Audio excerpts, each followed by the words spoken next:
The move by the UK, Canada and dozens of other nations to recognise the non-existent nation of Palestine is a case of politicking triumphing over reality and of virtue signalling trumping hard work and real policy. At best, it's putting the cart before the horse.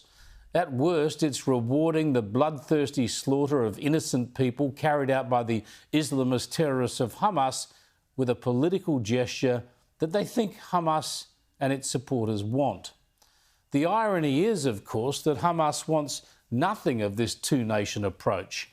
It wants only the annihilation of Israel and Jews, and then Christians and any other non-Islamist infidels too.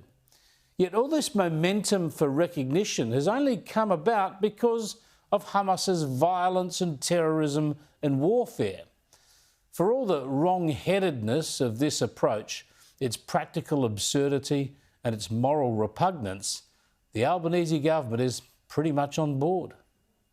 From a personal point of view, I welcome this momentum, this progress that's been made in the international community. From an Australian point of view, recognition of the state of Palestine is a matter of when, not if.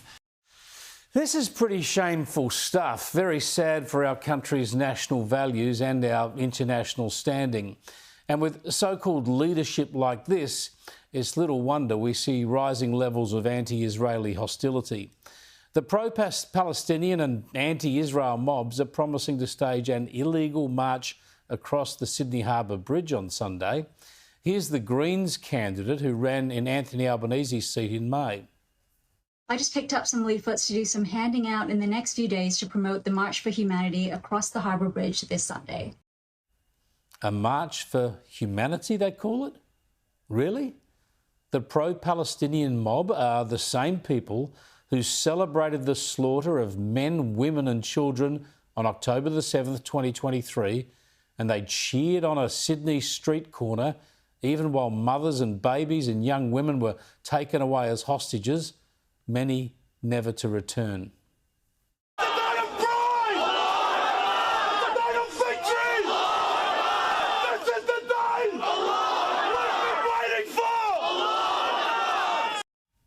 That doesn't look like a protest for humanity to me. And nor did the gathering the following night when they were still retrieving bodies in Israel, but the pro-Palestinian mob in Australia turned up at the Opera House to stop Jewish Australians from mourning.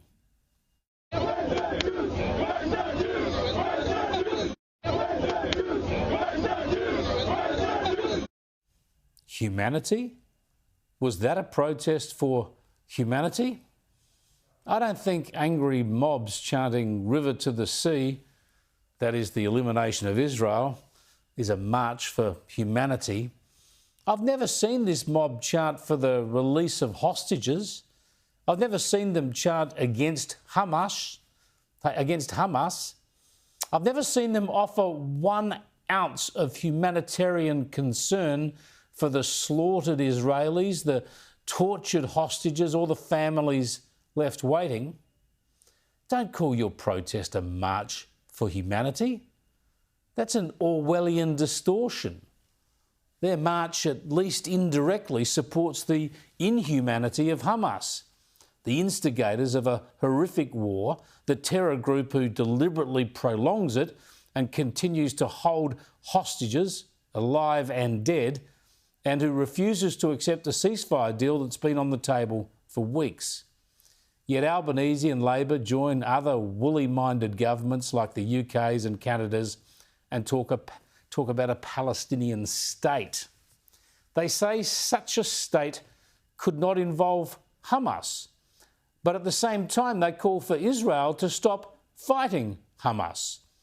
How do these people propose to get rid of Hamas? Do they reckon some sort of handshaking ceremony where the Islamist terrorists promise not to be involved anymore? It's ridiculous. And it's not about Hamas anyway, really. What you need to keep out of Gaza and the West Bank is any element of Islamist extremist terrorism. Hamas, Hezbollah, Islamic Jihad, ISIS, Al-Qaeda, the Muslim Brotherhood. It's not an organisation that is the long-term problem here, it's the ideology. And good luck coming up with a formula to ban Islamist extremism from the Palestinian territories, because this is the ideology that's driven hatred and wars and prevented two-state deals in the past. It's laughable now that Western nations think they can solve the Palestinian issue by offering statehood, by offering a two-state solution as if they know what the Palestinians want and need. It's as though none of these people have made the slightest effort to examine what's happened before.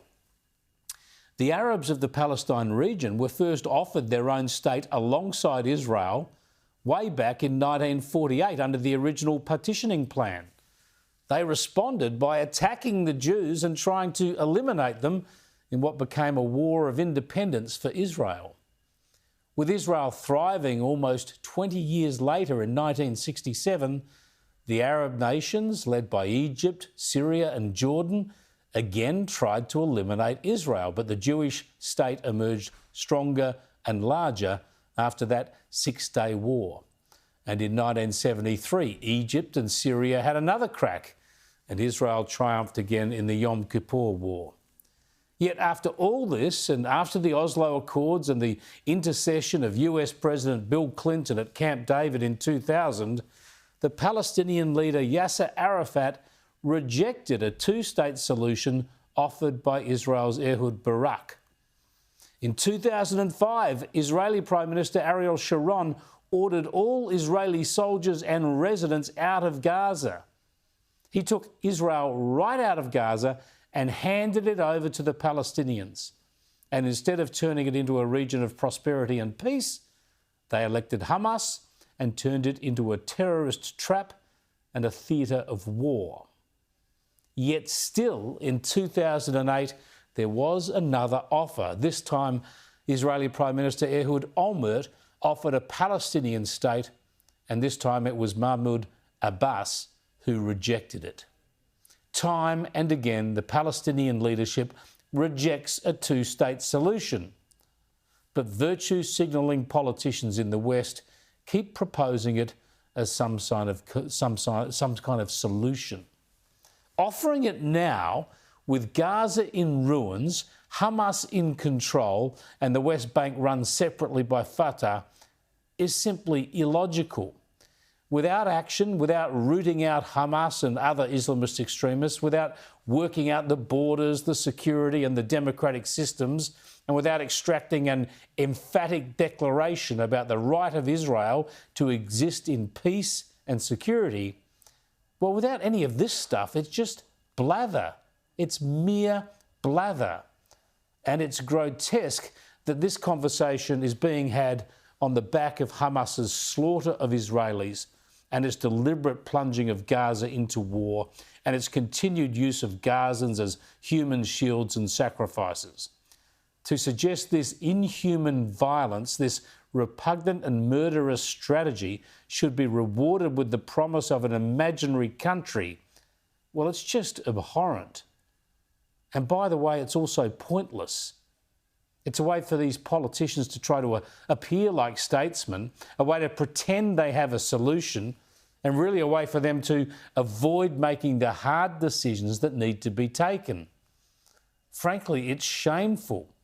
It means Hamas is encouraged down this path, encouraged to keep holding hostages.